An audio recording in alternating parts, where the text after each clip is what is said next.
안녕하십니까, 정지훈입니다. 상당히 좀 힘들었죠, 24년도 시장.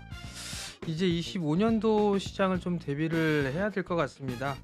아무래도 24년도 시장보다는 25년도 시장이 조금 더 낫지 않을까라고 좀 생각을 하고 있습니다. 그렇다고 해서 대세 상승으로 가거나 뭐 계속 큰 폭으로 좀 상승을 하거나 그런 부분들은 조금은 힘들지 않을까라고 좀 생각을 하고 있습니다. 다만 이제 시장 자체가 변동성이 좀 상당히 컸죠. 그렇기 때문에 계단식으로 좀 상승을 하지 않을까 싶습니다. 그러면 25년도 투자에 대한 전략, 이 부분들을 한 번쯤 살펴볼 필요성이 있겠죠. 그럼 이제 하나씩 하나씩 풀어가 보도록 하겠습니다. 자, 내년도 시장은 뱀의 해예요. 용 같은 뱀이죠. 용이 승천하듯이 뱀이 승천하는 그런 모습들을 좀 보이면서 지수도 좀 상승을 해주는 그런 모습들을 좀 바라보고요. 그리고 24년도에 손실이 났던 투자자분들은 25년도에 만회하고 그 이상 수익이 났으면 하는 그런 바람이 좀 있습니다. 자, 내년도 시장은 좀 잘 될 것 같은가, 그 부분들을 좀 고민해 볼 필요성은 있을 것 같은데요. 내년도 시장에서도 사실 호락호락하지는 않을 것 같습니다. 여러 가지 좀 이유가 있죠. 미국 쪽에 있어서의 불확실한 부분들도 있고요. 뭐 전쟁에 대한 부분들, 여러 가지 좀 요인들이 있습니다. 국내 쪽에 있어서의 정치 리스크도 볼 수가 있겠죠. 거기다가 또 여러 가지 부분들이 있습니다. 그렇기 때문에 내년도 시장에서는 변동성이 좀 동반되는 그런 흐름들이 좀 나올 가능성이 좀 높다라고 좀 보시면 좋을 것 같습니다. 자, 내년도 시장을 보게 된다라면 일단 25년도, 즉 내년도의 시장 전망은 좀 안 좋게 보는 첫 번째 이유가 25년도 같은 경우는 이익 전망치가 하향 조정이 좀 되고 있다라는 점, 이 부분들이 가장 특징적인 부분들이다라고 좀 보셔도 좋을 것 같습니다. 24년도 같은 경우는 지금 반도체를 필두로 해서 수출이 좀 상당히 늘어나는 그런 모습들이 좀 나타났었어요. 근데 지금 구간에서는 이게 점차적으로 좀 둔화가 되고 있는 그런 모습들이 좀 나타나고 있죠. 거기에다가 이익 전망치의 하향 조정이 가파르게 진행되고 있는 부분들이 일단 반도체 쪽입니다. 그러다 보니까 시장에 있어서는 탄력이 좀 떨어질 수밖에 없다라고 좀 보셔도 좋을 것 같아요. 삼성전자가 그렇기 때문에 좀 약한 그런 모습들을 보이고 있다라고 좀 보시면 좋을 것 같습니다. 비단 이뿐만이 아니라 자동차 쪽 섹터 같은 경우도 24년도엔 상당히 좀 잘 나갔었죠. 근데 25년도 같은 경우는 좀 역성장을 할 것으로 좀 전망을 하고 있어요. 지금 시가총액 상위 업종군들 자체가 그렇게 좋지 못한 그런 모습들이 나오다 보니 25년도의 이익 전망치는 하향 조정 좀 되고 있어요. 그나마 좀 긍정적으로 좀 볼 수 있는 부분들은 2차 전지 쪽 같은 경우는 많이 좀 빠졌던 그런 부분들이 있기 때문에 기저효과적인 흐름들이 좀 나타날 수가 있죠. 그렇지만 그 이익 전망을 좀 만회하기에는 다소 좀 부담스럽지 않나라고 좀 보여집니다. 그럼 결국은 25년도 기업 이익 전망치는 하향 조정되고 있다라는 게 첫 번째 포인트가 될 거고, 두 번째 포인트는 작년에 국내 시장이 상당히 좀 안 좋았죠. 어, 미국 시장을 보게 되면 참 좋은데 우리나라 시장을 보게 되면 욕 나옵니다. 그런 시장이 1년 내내 펼쳐졌어요. 거기에다가 또 필요한 부분들이 뭐가 있었죠? 세금에 대한 이슈가 있었죠. 이 부분들을 질질 끌지 않았더라면, 그렇더라면 이렇게까지 밀리진 않았을 것 같아요. 어찌됐든 어려운 상황이 되다 보니 국내 투자자분들은 미국 시장으로 넘어가고, 미국 시장 넘어가고 난 이후에 또 넘어가는 게 코인 시장이죠. 최근에는 미국 시장 얘기와 코인 얘기가 가득 찹니다. 사람들을 좀 만나고 보면 미국 주식 얘기, 코인 얘기 막 웃으면서 해요. 근데 한 사람은 웃지를 못해요. 그 한 사람이 바로 국내 주식을 투자하는 사람이다. 그런 얘기가 좀 있습니다. 거기에다가 또 부추긴 부분들은 외국인 투자자들도 있죠. 외국인 투자자들이 삼성전자를 상당 부분 좀 매도를 하고 있습니다. 얼추 일단락되진 않았을까라고 좀 생각을 하고 있는데, 외국인 쪽에 있어서의 자금 이탈이 이게 장기적으로 빠져나가는 건지 단기적으로 빠져나가는 건지는 좀 더 지켜봐야 될 부분들이 있지만 어찌 됐든 외국인들까지도 자금 이탈이 되고 있다라는 거예요. 결국 이러한 모습들이 지속되다 보니까 수급이 불안한 그런 모습들이 보여지고 70조, 80조가 넘었던 고객인탁금이 50조를 하회해 주는 그런 모습들이 나타났어요. 지금은 어느 정도 50조대로 복귀를 해줬습니다. 지수가 상승이 나오려면 적어도 고객인탁금이 계속 늘어나주는 그런 모습들이 나와줘야 돼요. 근데 아직까지는 그러한 모습들이 확연하게 보이진 않는다. 그렇기 때문에 결과론적으로 좀 말씀을 드리면 지수는 박스권으로 좀 예상을 하고 있어요. 하단 자리대를 2350포인트 정도로 좀 보고 있고요. 그리고 상단 자리대를 2800포인트를 일단 1차적으로 좀 보고 있습니다. 이 부분들은 이따 좀 화면을 좀 보면서 말씀을 좀 드리도록 하겠고요.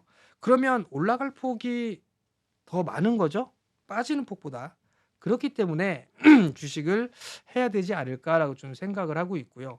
그러면 어떤 쪽을 좀 봐야 되느냐 이 부분들을 좀 보게 되면 섹터들은 좀 상당히 많아요. 섹터들은 좀 상당히 많은데 내년도 시장은 뭐 업종별로 흐름들이 좀 나온다거나 이런 부분들보다는 종목장, 그러니까 테마성 장세가 좀 나올 가능성이 좀 높아 보입니다. 내년도 25년도에는 변화무쌍한 부분들이 좀 많이 있죠. 미국에 있어서도 트럼프 대통령 취임이 있죠. 그리고 난 이후에 정책적인 변화 부분들이 있을 거예요. 거기에 따라서 업종군들과 섹터 이 부분들에 있어서 변화가 생기겠죠. 이 부분들이 있고 두 번째 부분들은 국내 쪽에서도 이제 다시 선거를 해야 될 수도 있겠죠.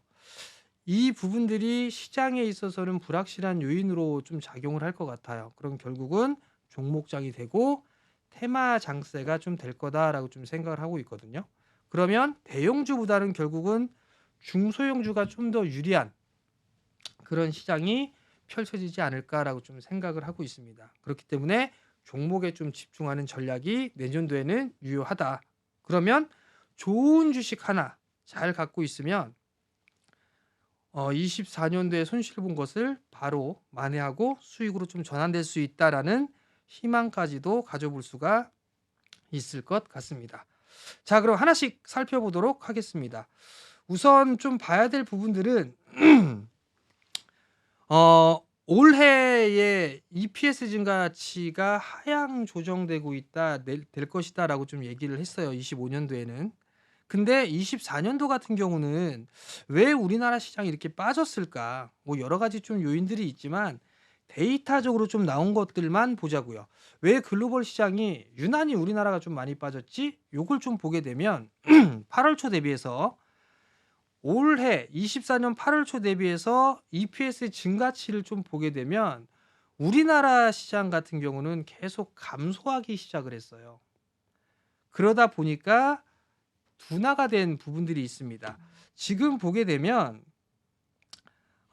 브라질이나 남아프리카 같은 경우는 EPS 증가치가 증가되는 그런 모습들이 좀 보이죠.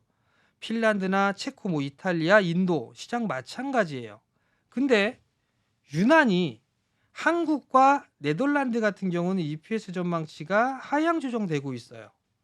이러다 보니까 주가가 선반영이 된 부분들이 아닌가라고 좀 생각을 하고 있거든요. 네덜란드 증시와 한국 증시가 제일 많이 빠졌어요. 다른 국가들 같은 경우는 버티는 그런 모습들을 좀 보였었죠. 결국은 실적이 둔화되는 그런 모습들이 보여지기 때문에 수급적으로 악화가 되는 거고 차익 매물이 출회된 부분들이 아닌가 그렇게 생각을 해봐도 좋지 않을까 싶어요.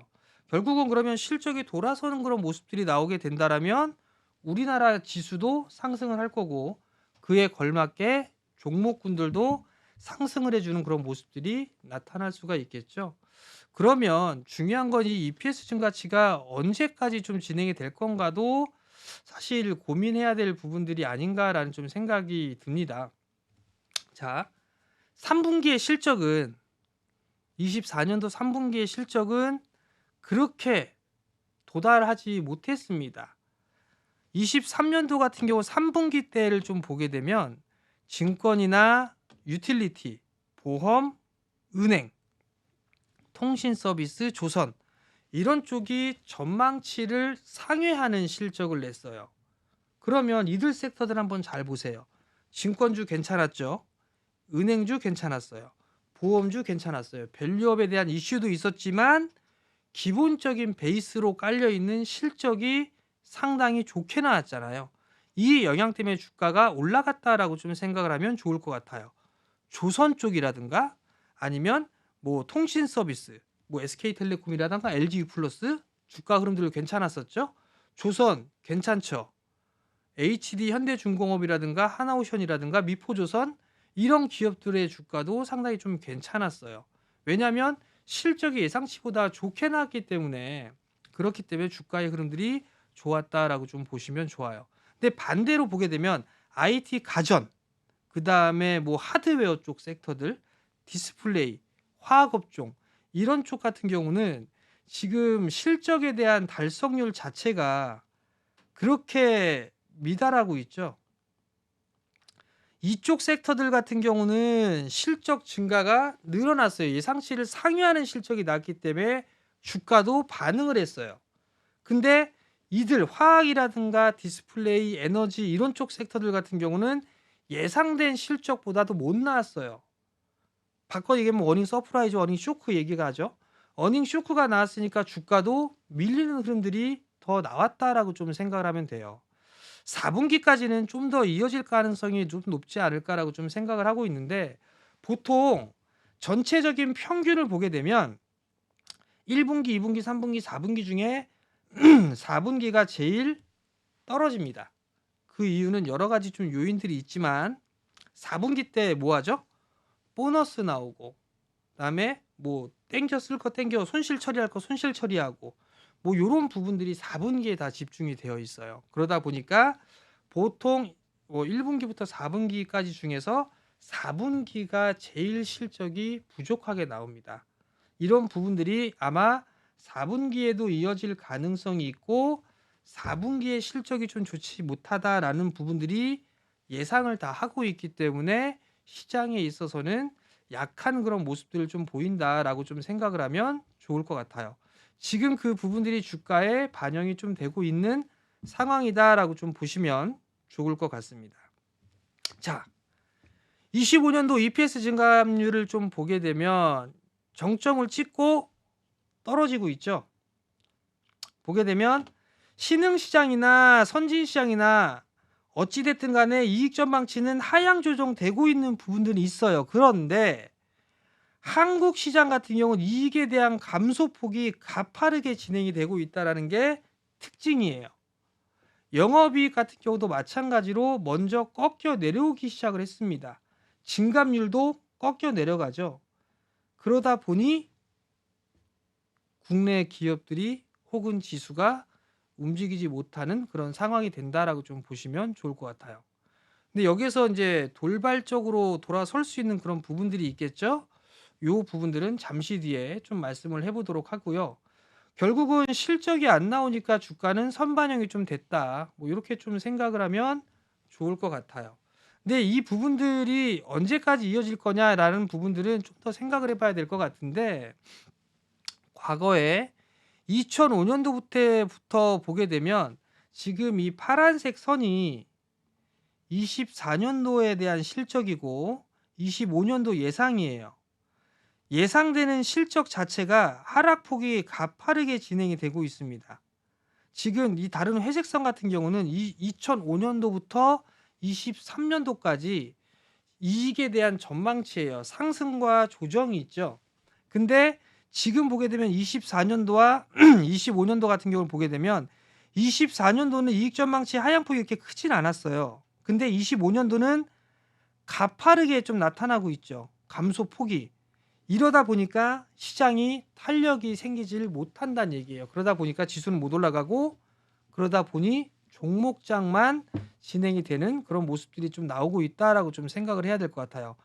이런 부분들은 당분간 좀 더 이어질 가능성이 좀 높고 4분기 때에는 실적이 안 좋은 상황에서 내년도 1분기 정도 때까지도 이익에 대한 전망이 하향 조정되고 있기 때문에 지수가 탄력적으로 움직이긴 힘들다. 그렇게 좀 보시면 되지 않을까 싶어요. 이뿐만이 아니죠. 이뿐만이 아니라 다른 부분들도 있어요. 고객예탁금이에요. 지금 고객예탁금 자체가 줄어들고 있는 그런 사항들이에요. 빨간색 선이 지수고요. 검정색 선이 고객예탁금이에요. 고객예탁금이라는 것 자체가 주식으로 돈이 들어오는다라는 척도로 좀 볼 수가 있겠죠. 그러면 고객예탁금이 늘어나면 지수가 상승을 해주는 그런 모습들이 나타났어요. 그리고 반대로 지수가 밀리거나 혹은 고객예탁금이 감소가 되거나 뭐가 우선순위를 할 수 없지만 어찌됐든 지수와 고객예탁금은 동행하는 그런 모습들을 좀 보였어요. 근데 최근 들어서 좀 보게 되면 고객예탁금이 검정색 선이잖아요. 조금씩 늘어나려고 하는 그런 조짐들이 생기고 있어요. 그러면 지수도 당연히 반등이 좀 나올 수가 있겠죠. 즉 25년도 시장은 고객예탁금이 늘어날 가능성이 좀 더 높다라고 좀 판단이 됩니다. 그러면 당연히 지수도 반등이 좀 나올 수가 있겠죠.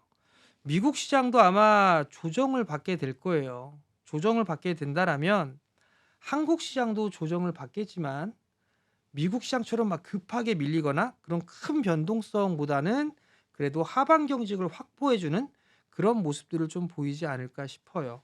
그렇기 때문에 자금에 대한 유입은 서서히 좀 진행될 가능성이 있다라고 저는 보고 있고요. 그럼 결국은 고객예탁금이 늘어난다.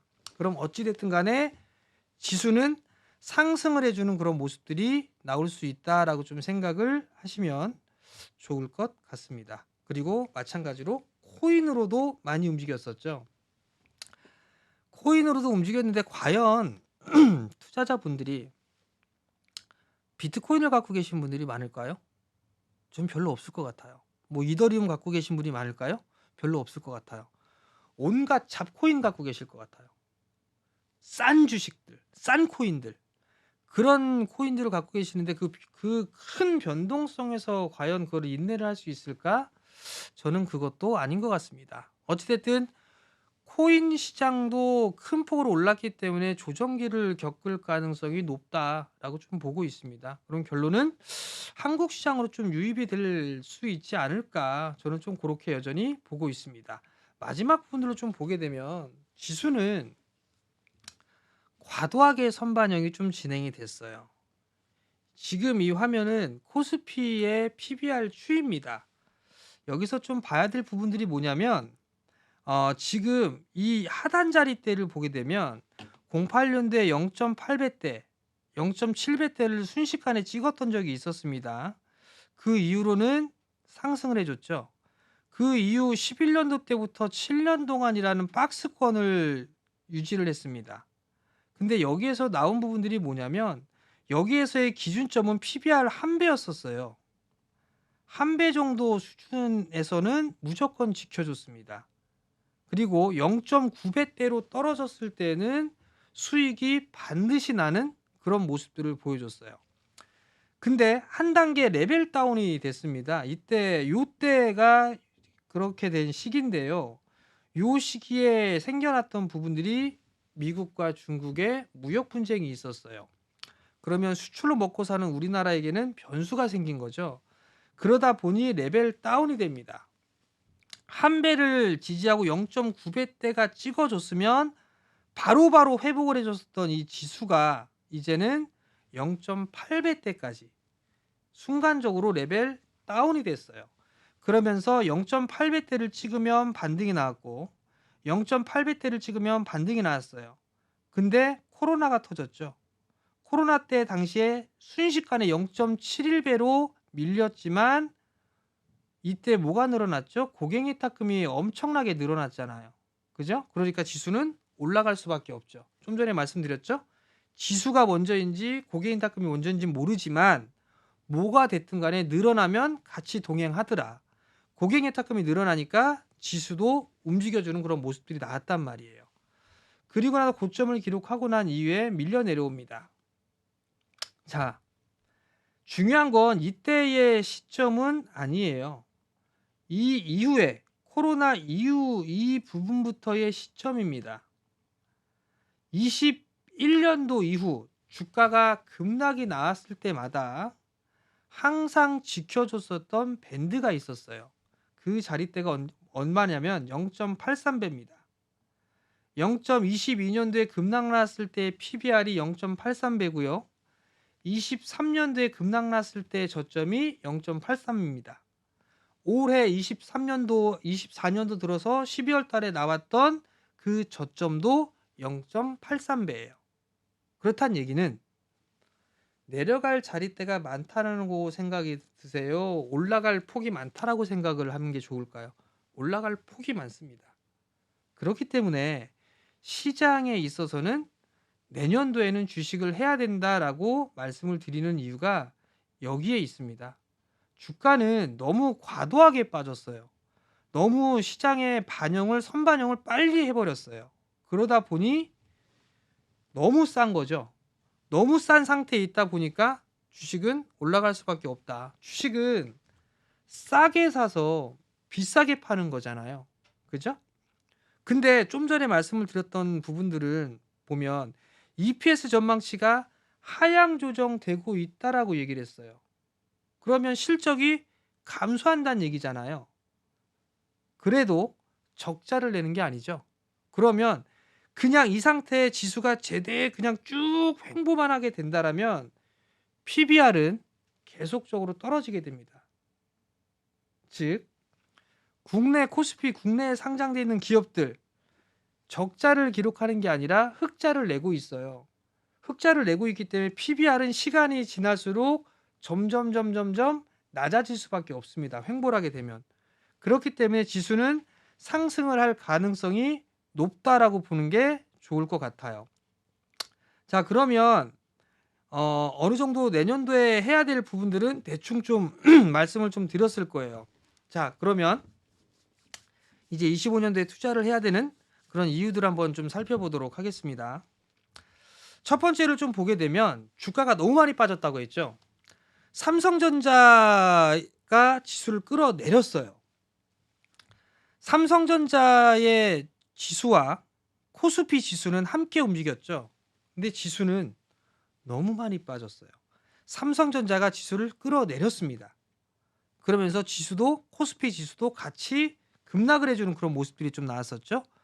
여기에다가 더 안 좋았던 부분들은 고객 예탁금이었어요. 고객 예탁금이 줄어들다 보니 지수도 밀리겠죠. 왜냐하면 저가 매수를 해줄 사람들이 없는 거예요. 그러다 보니까 수급 공백이 생기죠. 그러다 보니 주가는 더 밀릴 수밖에 없어요. 그래서 많이 밀렸습니다. 근데 여기서 좀 고민해 볼 게 삼성전자가 여기에서 더 빠질까? 이걸 고민을 해봐야 되는데 실적이나 주가에 대한 추이를 놓고 보니까 실적이 최저점을 기록했을 때 그때가 주가에 있어서는 바닥권역이었습니다. 영업이익이 최저점이 나오고 난 이후에 밀려 내려오다가 돌아서는 그런 모습들이 나왔죠. 실적이 쪼그라지고 바닥을 쳤습니다라고 했을 때 밀리다가 올라가주는 그런 모습들이 나왔어요. 23년도도 마찬가지죠. 밀려 내려왔다가 여기에서 뭐가 나왔죠? 감산 얘기가 나왔죠. 실적은 안 좋았어요. 실적은 안 좋은 상황이었어요. 그럼에도 불구하고 주가는 바닥을 치고 실적이 돌아서는 그런 모습들이 나오면서 주가는 상승을 해주는 그런 모습들을 좀 보였습니다. 최근 들어서는 다시 주가가 밀려 내려오죠. 근데 실적에 있어서의 하향 조정은 어느 정도 마무리가 되고 있고 25년도에는 개선될 가능성이 좀 높다는 얘기예요. 이미 주가는 반영이 됐다는 얘기죠. 그렇다는 얘기는 주가는 다시 상승을 할 가능성이 높다는 얘기예요. 즉 상승에 대한 부분들을 선반영이 되었다. 이렇게 좀 생각을 할 수가 있을 거예요. 그렇기 때문에 주가에 대한 부분들은 너무 좀 밀렸다. 싸다. 그러니까 25년도에는 주식을 해야 된다. 그렇게 좀 보시면 좋을 것 같아요. 그리고 이익에 대한 증가치나 이런 부분들을 좀 보게 되면 18년도나 22년도의 이익 사이클 국면과는 좀 비슷한 부분들이 있습니다. 2018년도 실적을 최고치로 찍고 난 이후에 19년도에 감소를 했어요. 그러면서 이 수출에 대한 증가폭이 줄어드는 그런 모습들이 좀 보였죠. 이익에 대한 증가치가. 그리고 21년도, 22년도를 겪고 난 이후에 다시 23년도 들어서면서 영업이익이 줄어드는 그런 모습들이 나타났어요. 그러면 25년도에도 똑같은 모습들이 나오느냐? 이걸 고민해 봐야 되거든요. 왜 18년하고 22년도하고 유사한 흐름들이 좀 나오고 있느냐? 이걸 좀 생각을 해보게 되면 미국은 침체로 들어갈 것 같지가 않습니다. 노랜딩 얘기가 좀 나오고 있죠. 꾸준하게 성장을 해 나가고 있어요. 만약에 미국의 지표가 깨져버리는 흐름들이 나오게 되면 침체로 들어가 버리게 된다라면 우리나라 같은 경우는 타격을 더 받을 거예요. 왜냐하면 수출 비중이 높기 때문에. 근데 미국 시장 같은 미국 경기는 견조해요.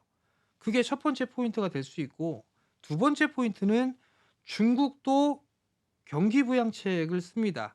이제는 공격적으로 좀 활용을 합니다. 경기를 좀 부양시키기 때문에. 어찌됐든 수출적인 측면으로 놓고 봤을 때는 이제는 미국에 좀 더 수출을 많이 하지만 그래도 중국 시장을 무시를 할 수는 없습니다. 근데 중국도 경기 부양책을 써요. 통화 완화 정책까지도 쓰고 있습니다. 14년 만에 쓰죠.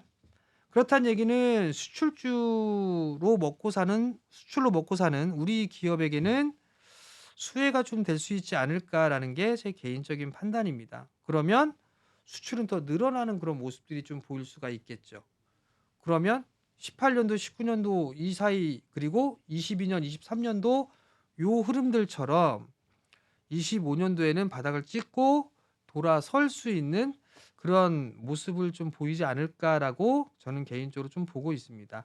이익에 대한 증가치, 즉 감익이 마무리가 되게 된다라면 다시 돌아설 건데 지수는 너무 많이 빠졌어요. 빠져도 너무 많이 빠졌기 때문에 조금 더 조금만이라도 회복되는 그런 모습들을 좀 보이게 된다라면 시장은 조금 더 탄력을 받을 가능성이 높다라고 좀 보시면 돼요. 자, 그다음 요 부분들을 보게 되면 외국인의 누적 순매수 추이입니다. 여기서 볼 부분들이 뭐냐면 시장은 2000년도에 들어서면서 대세 상승장이 들어갔었어요. 이렇게. 그리고 난 이후에 여기가 뭐고 있었죠? 금융위기 터졌죠. 금융위기가 터지면서 올랐던 부분들 많이 매도를 했습니다.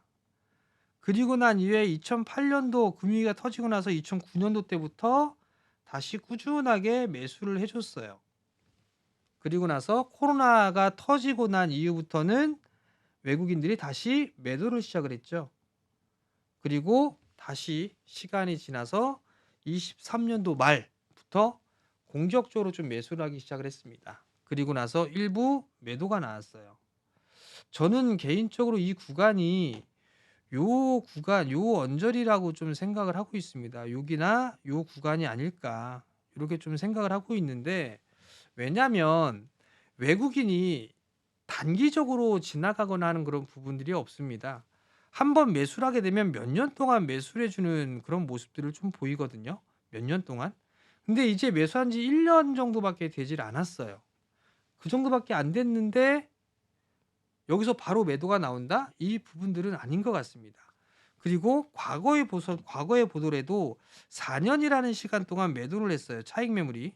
2016년도 때부터 4년 동안 매도가 나왔단 말이에요. 그럼 매도할 만큼 매도를 했어요.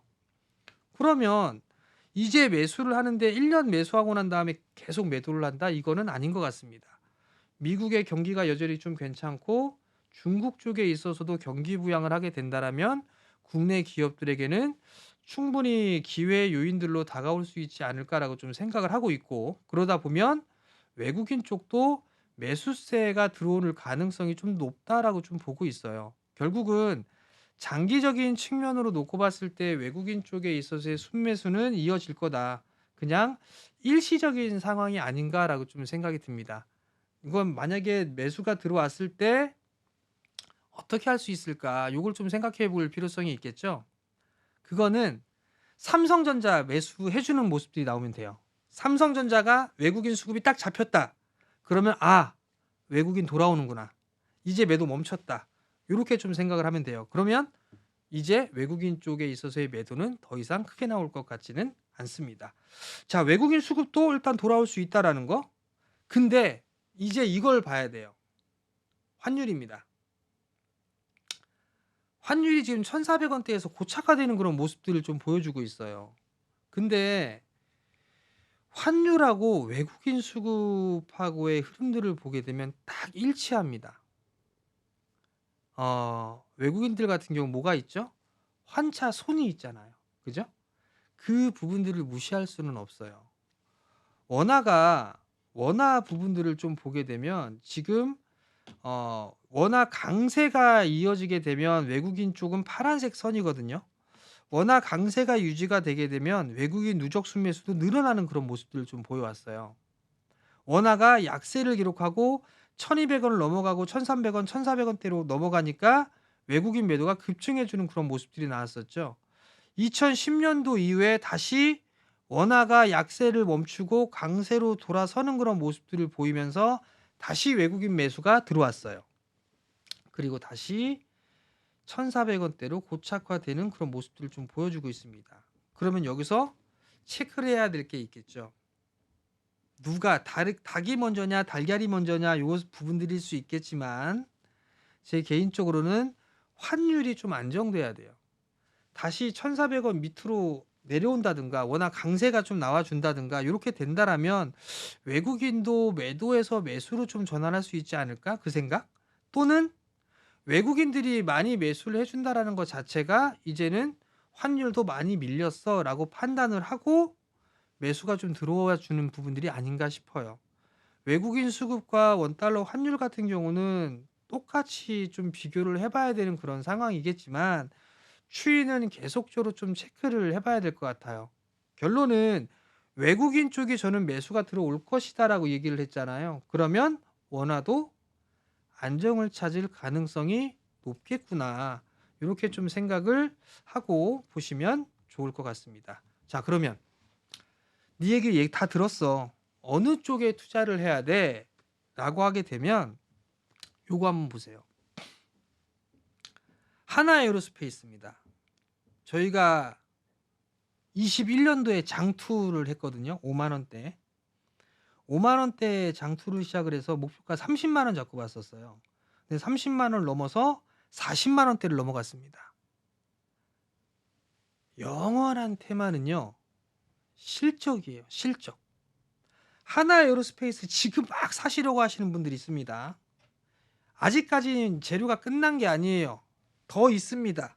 미국 시장에 진출을 눈앞에 두고 있어요. 하나에어로스페이스뿐만 아니라 LIG 넥슨도 마찬가지죠. 근데 실적에 대한 추이를 보세요. 23년도 6,900억, 올해 1조 3천억, 내년도에 1조 5천억, 26년도에 1조 8천억이에요. 실적이 계속 늘어나는 그런 모습들이 좀 보이죠. 역성장이 없었어요. 꾸준하게 좀 성장을 해왔어요. 그러다 보니 주가는 이런 식으로 상승을 해 나가는 거죠. 이런 식으로. 그죠? 영원한 테마는 실적입니다. 이 실적이 나오는 섹터들이 내년도에는 집중을 해야 될 그럴 섹터다. 그 부분들 좀 기억을 하시면 좋을 것 같아요. 다른 종목 좀 뭐 있을까요? 실리콘2예요. 실리콘2를 보더라도 실적이 23년도에는 500억도 안 됐어요. 근데 올해 1,500억. 내년도에 그러니까 25년도에 24년도에 1,500억. 25년도에 2,200억.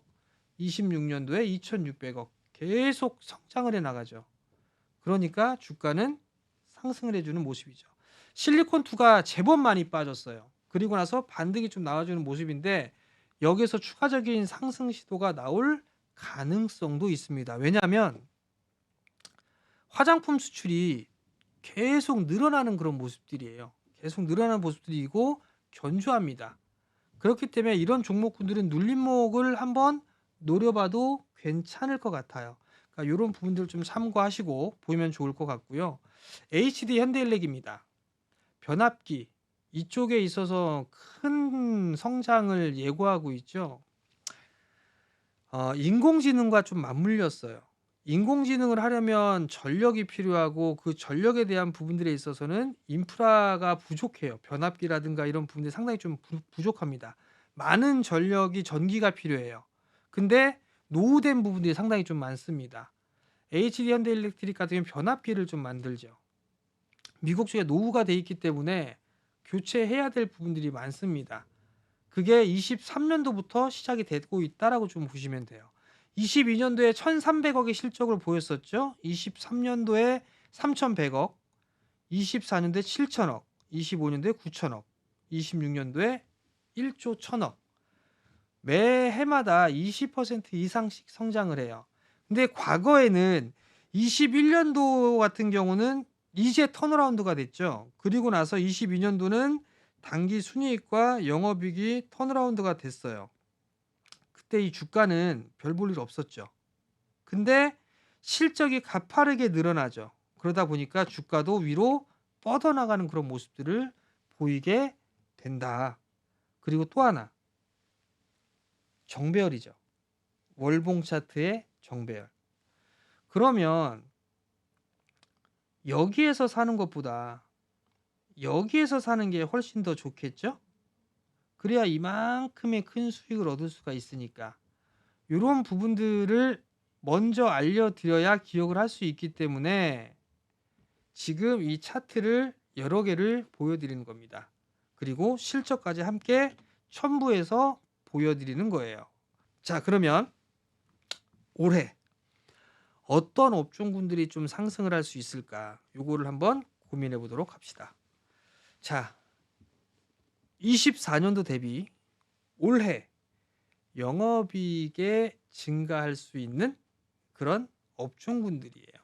자, 빨간색 칸을 쳤죠. 조선, 디스플레이, 건강관리. 건강관리 쪽은 뭐 제약바이오가 될 수도 있고 화장품 쪽이 될 수도 있고 미용 기기 쪽이 될 수도 있겠죠.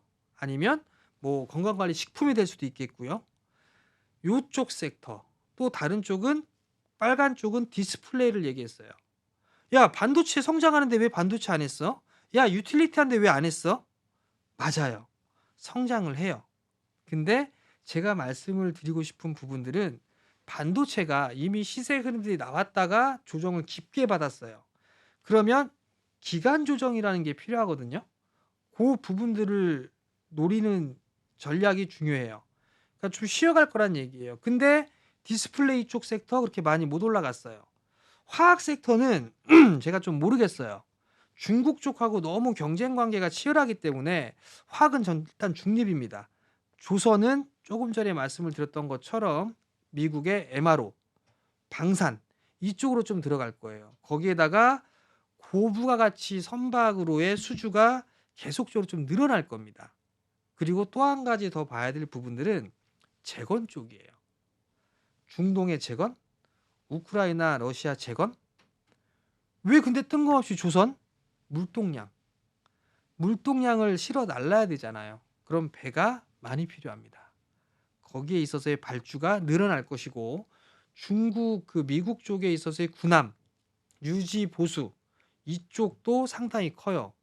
유지 보수 쪽이 제가 알기로는 20조 이상입니다. 그 시장 자체가. 이게 지금 진행이 되고 있죠. 하나오션이나 현대중공업 이쪽에서 수주를 받고 있죠.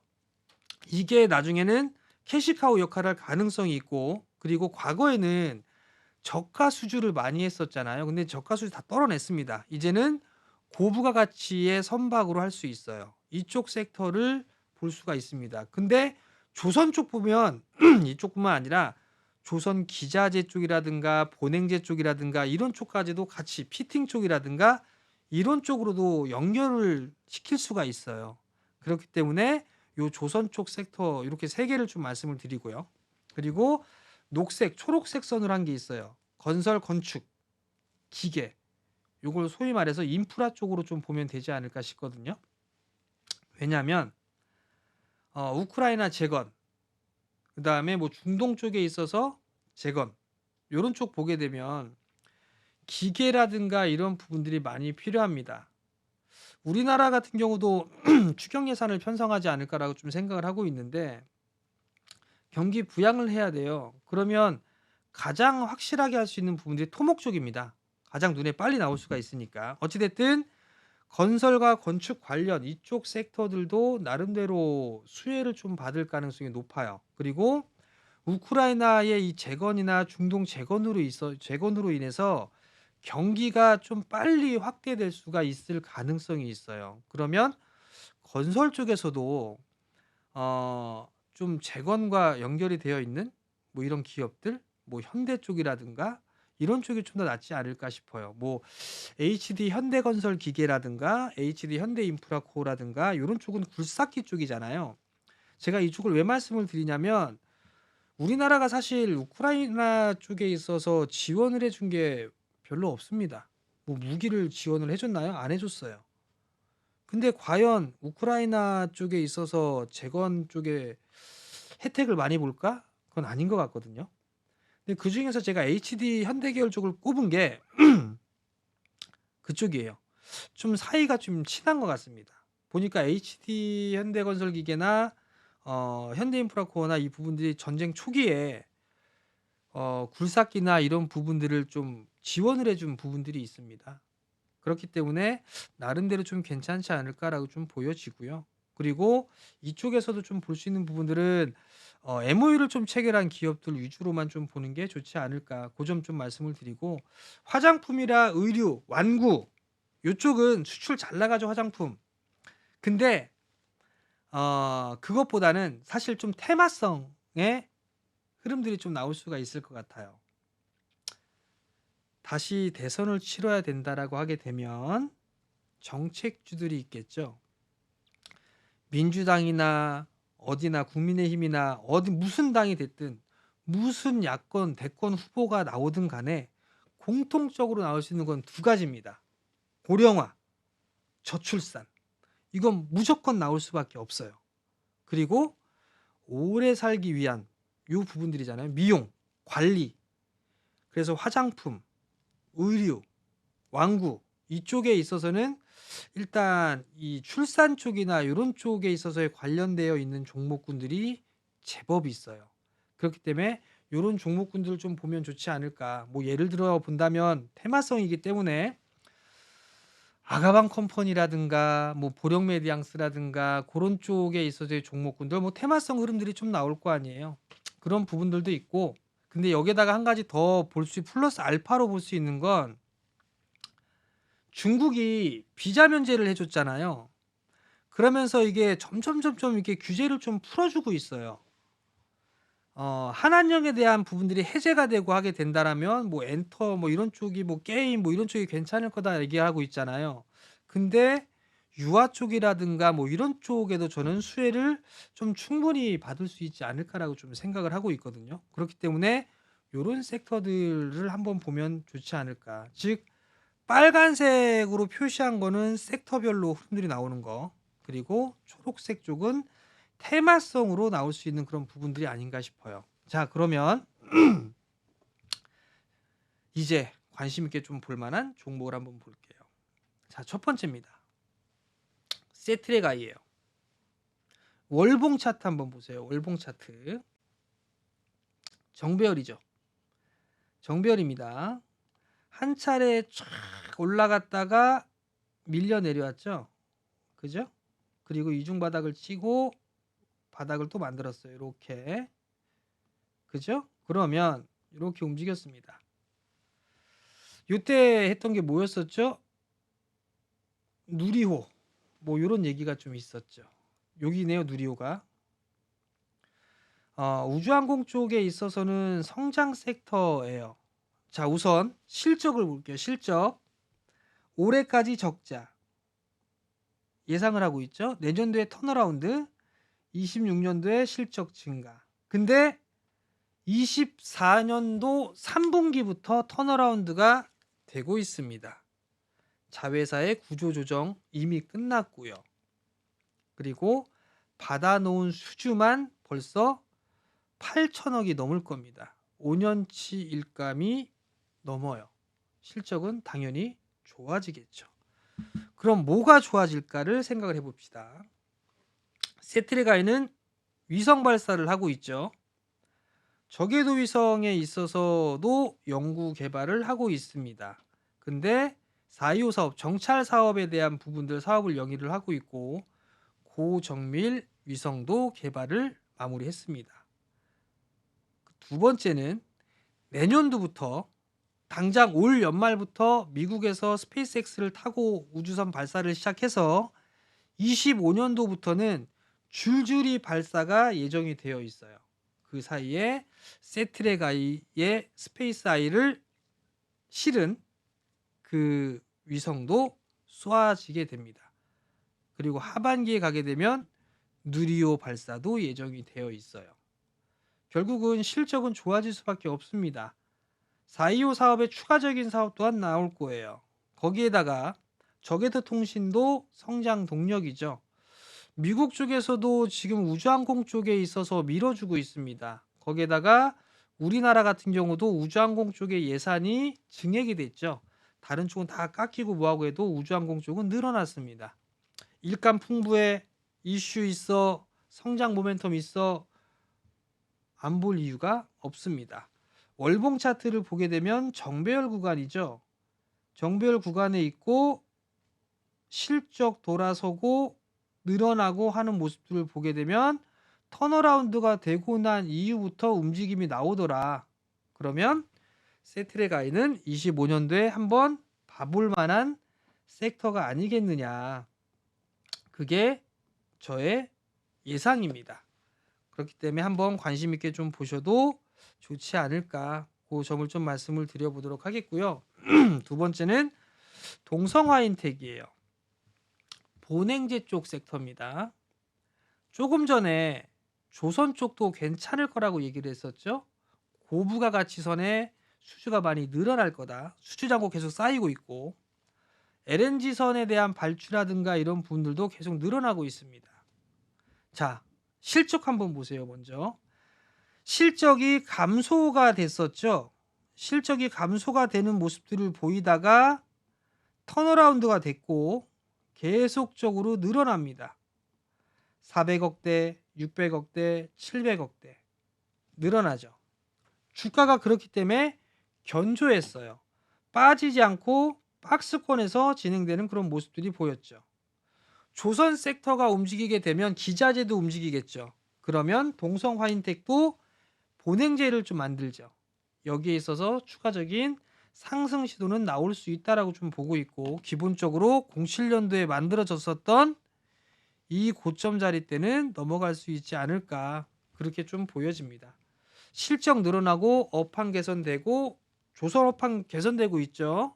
그리고 물통량이 늘어나기 때문에 아무래도 수주에 대한 부분들은 늘어날 수밖에 없겠구나라고 좀 생각을 할 수가 있다라고 좀 말씀을 드렸을 거예요. 그렇기 때문에 이런 부분들을 좀 보시면 좋지 않겠나 그 점을 좀 말씀을 드려보도록 하겠습니다. 자, 지금까지 제가 여러 종목군들을 좀 말씀을 드렸고 시장에 대한 전망까지 좀 말씀을 드렸습니다. 25년도 시장도 호락호락하지는 않을 거예요. 그렇지만 기본에 충실한 투자를 하게 된다라면 24년도에 손실봤던 부분을 다 만회하고 25년도에는 그 이상 수익이 될 수 있으니까 힘들 내시고 25년도에는 성공 투자를 하셨으면 좋겠습니다. 제가 준비한 시간은 여기까지고요. 저는 다음 주에 다시 찾아뵙도록 하겠습니다. 마치겠습니다.